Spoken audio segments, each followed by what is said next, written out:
Hi, A2. I'm really sorry I'm not with you this afternoon, but I'm making this little video to go over instructions for the day and to go over your final rocket challenge and report. So please watch this in the entirety. Hopefully it won't be too long because I'm going to give a lot of details on this final report. So I'm in your A2 Science Google Classroom under classwork here. Under yes, it's rocket science experiment and data. You're going to look for your final rocket challenge and report. Okay, so I'm going to go ahead and click on it. We're going to read through it together. So this is it. Dun, dun, dun. Your final rocket challenge and report. What we've been getting ready for since the first day of school. So your challenge. Your final challenge is to design and build a rocket that will go as high as possible while landing a raw egg safely on the ground. So this shouldn't be new to you. So using a plastic 2-liter bottle, hopefully you all have your 2-liter bottles here with you today, you must design a rocket. The rocket must use air and water pressure for the thrust force. The maximum amount of pressure you can use is 80 psi, or 55 newtons per centimeter squared, or 275 newtons. Your rocket must hold a payload, a raw egg wrapped in one plastic sandwich bag that must land safely on the ground. So in the report, when I say payload, I mean the raw egg, the egg. That's what I'm talking about. The reason why we wrap it in a plastic sandwich bag is that in case it explodes, it doesn't make a huge, gigantic mess all over the field. And we don't make Mr. Sheehan mad. Don't want to do that. Okay, so you will be judged on how high your rocket goes and if the egg is intact. I'm going to say this right now. This is not your grade. This is not your grade. This is not your grade. This is just winning. I'm going to go over how I grade this, but this is just how you win. Okay. So you will get 10 points for each vertical meter your rocket flies. So for example, if your rocket goes 8 meters high, you will get 80 points. Right? If it goes higher than that, you'll get more points. If it goes lower than that, you'll get less points. You will get -1 point for each meter the rocket is away from the launch site. So if your rocket lands 10 meters away from the launch site, right, so where it lands, you will get -10 points. Right? If your egg breaks open and the yolk leaks out, you will be penalized -50 points. If your egg cracks, but there are no leaks, so it's just like cracked, you'll be penalized -25 points. So basically, you take this point, you subtract how far away it is, you subtract if it braked or if it leaked. And if it doesn't, if it's intact, then you don't have to subtract anything. Whoever gets the most points wins. Oh, you will be able to test one prototype before you test your final design. The team with the most point wins. I will have prizes. I'm sure it will be food related. I will ask, but there will be a prize for each class. So the winners from each class will get a prize, and maybe the winner for the overall grade will get something extra special. Not your grade. Okay, so let's think about this. We've been working on this for a really long time. Engineering requirements. So these are your design criteria. All right, so that means your rocket must do each of the following, right? Maximum height. The greater the height, the more points you will get. You must use water and air pressure to launch your rocket. The maximum pressure will be 80 psi, or 55 newtons per centimeter squared, or 275 newtons. But what ratio of water to air in your rocket will give you the most thrust force? How much should your rocket weigh? How can you use your knowledge of forces, Newton's second law to help your rocket go as high as possible? So if you remember here, we did a fuel experiment, right? And you wrote down how much water you wanted to put in your rocket, right? We did our mass experiment, right, where we tested 3 different masses of rocket, and you wrote down about how much you want your rocket to weigh, right? And Newton's second law, remember, force equals mass times acceleration, right? And we want this to accelerate. The more it accelerates, the farther it will go. Remember, we did all that position, velocity, and acceleration work. So the more it accelerates, the better. So basically, how can we get maximum acceleration. Okay? Increased stability. So since we're launching in November, there's a high chance your rocket will experience gusts of winds. It's almost definitely going to be windy.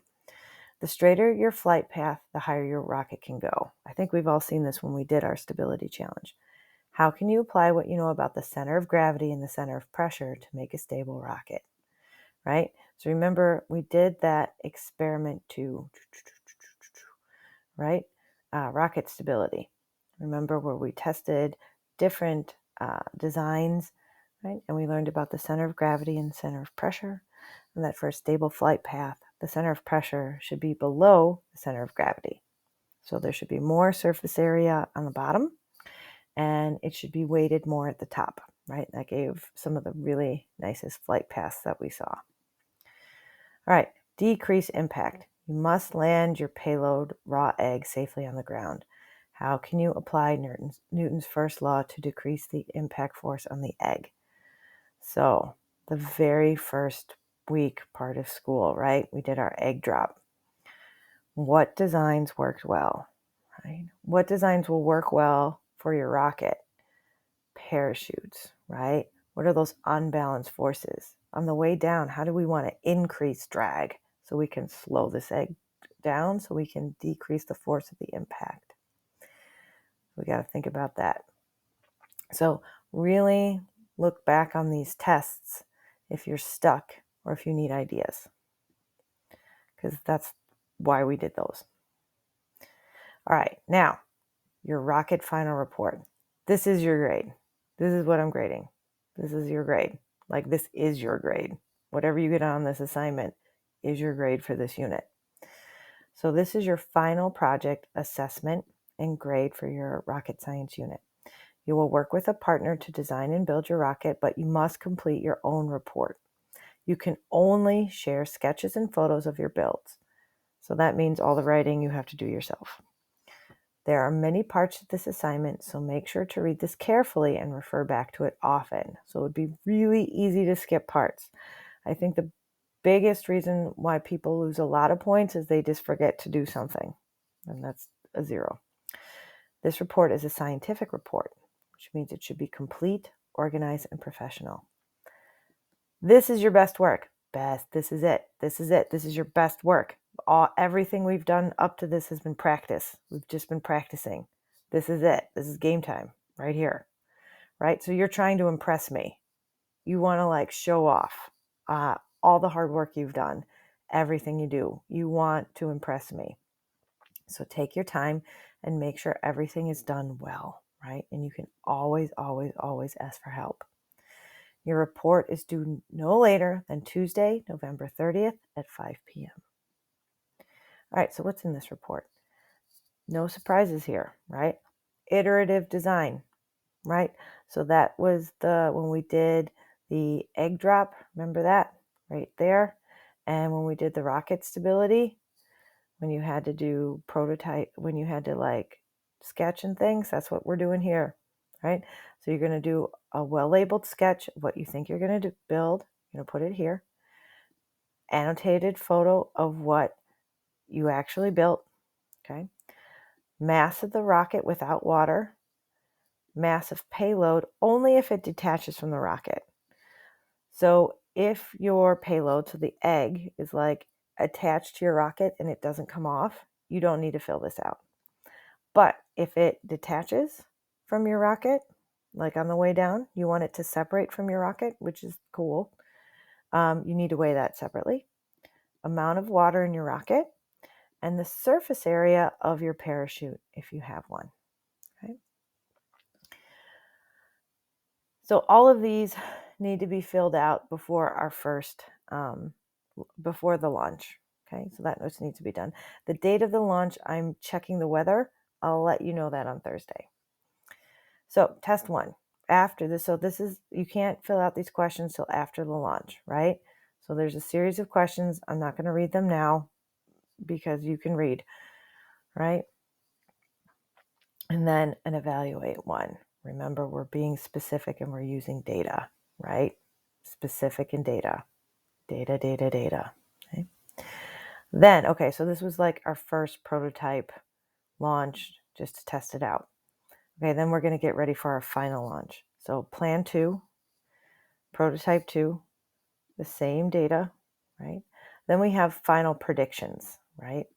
We're going to be specific and use data, right? There's 4 of them, 1, 2, 3, 4. Okay. Then we're going to do our final launch, right? So that'll be in about 2 weeks.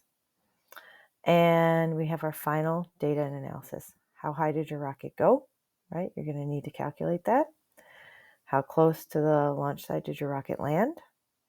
Using Newton's second law and the force of 275 newtons to calculate the initial acceleration of your rocket, right? So there's some math involved in here that you need to do. Payload analysis. Did your egg stay intact, crack, or break completely? And then use Newton's second law to calculate the force your payload or your egg hit the ground with. Bonus points if you subtract the force of air resistance here. It's not impossible, but a little complicated math. I think a lot of you, actually everybody could do it. But this is just optional. If you want to do this, I'll throw some bonus points at you. You're going to figure out how many points you got, right? Again, this is just not your grade. This is for who won, right? And then we have some final analysis questions, okay? So that's like kind of the engineering side of this report, okay? Then we have, dun, dun, dun, your claim evidence reasoning. Okay, so this is kind of like 2 CERs combined into one, right? So you have 2 questions you need to answer. How does the rocket fly up, and how does the payload land? So remember, you're submitting your own final report, and your CER should be in your own words. So you can absolutely help each other out. You can 100% look at all these past CERs. Look at all the CERs. Look at all of them. You should use them to write this. You can ask for me for help. You can work with your partner to help. But, what I don't want is one person writing and the other person just copying them down, right? It should be your own words. So you're going to have 2 claims. What are the unbalanced forces that cause the rocket to fly up? What are the unbalanced forces that cause the payload to fall to the ground? Right? I'm not really going to go over this now. I'll go over it later because you're not going to remember anything I say. You're going to have 1 force system diagram. You're going to have 2 free body diagrams, one while the rocket's going up, the other while the payload's falling down. And then you're going to have a 3 reasoning paragraph. You're going to have like your first paragraph where you define force, what forces are, the forces in your system. And then basically you're going to have like 2 second paragraphs where you talk about Newton's third law, the friction, the air resistance, the first law. Okay, one for while it's going up and the other while it's going down. And that's it. That's your report. Oh my goodness, how am I grading? Look at this. This is what Ms. S will do. Okay, so the first part, the iterative design part with your plans and your prototypes and your data and predictions, that's 48 points total. Data and analysis, kind of the mathy part of this, right? And your final written analysis, 22 points. Your CERs, 44 points for a total of 114 points. That's what it is. I'm sure you're going to have questions. I will answer them on Thursday. So today, after you finish this video, you can go ahead and get started. I would recommend, starting with your plan. You might start building. That's fine. You're going to clean up at 2:35. Please, please, please, please clean up. I don't want to come back to like an unholy mess on Thursday morning. So put things back where you found them. Somebody sweep the floor. Don't leave things all over the place. Anything you want to save, there's a middle counter by the window where there's an 8-2 box. You can put things on it, next to it.